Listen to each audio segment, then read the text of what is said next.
بسم اللہ الرحمن الرحیم۔ السلام علیکم۔ حضرت ابو مسعود غفاری رضی اللہ تعالیٰ عنہ سے روایت ہے کہ فرماتے ہیں کہ میں نے رسول اللہ صلی اللہ علیہ وآلہ وسلم سے رمضان کا چاند نظر آنے پر یہ ارشاد فرماتے ہوئے سنا کہ اگر لوگوں کو یہ معلوم ہو جائے کہ رمضان المبارک کی حقیقت کیا ہے تو میری امت یہ تمنا کرے کہ سارا سال رمضان ہی ہو جائے۔ پھر قبیلہ خزاع کے ایک شخص نے عرض کیا، اے اللہ کے نبی، رمضان کے بارے میں ہمیں کچھ بتلائیے۔ تو آپ نے ارشاد فرمایا، رمضان المبارک کے لیے جنت شروع سال سے آخر سال تک سجائی جاتی ہے۔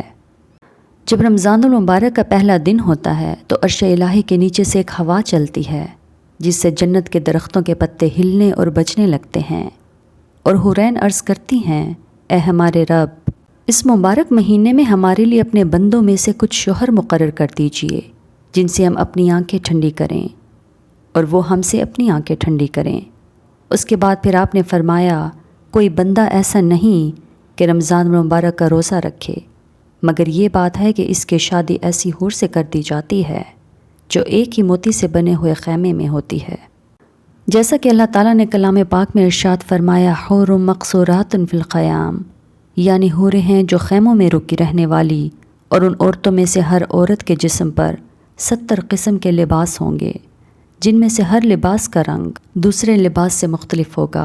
اور انہیں 70 قسم کی خوشبو دی جائے گی جن میں سے ہر عطر کا انداز دوسرے سے جدا ہوگا، اور ان میں سے ہر عورت کی خدمت اور ضرورت کے لیے 70,000 نوکرانیاں اور 70,000 خادم ہوں گے، اور ہر خادم کے ساتھ ایک سونے کا بڑا پیالہ ہوگا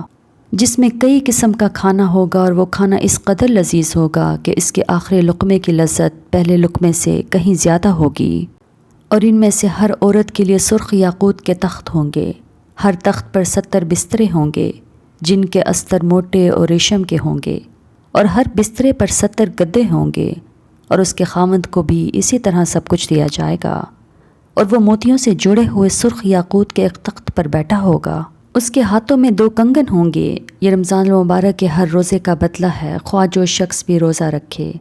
اور روزہ دار نے روزہ کے علاوہ جو نیکیاں اور اعمال صالح کیے ہیں ان کا اجر و ثواب اس کے علاوہ ہے جو ثواب روزہ رکھنے کا ہے۔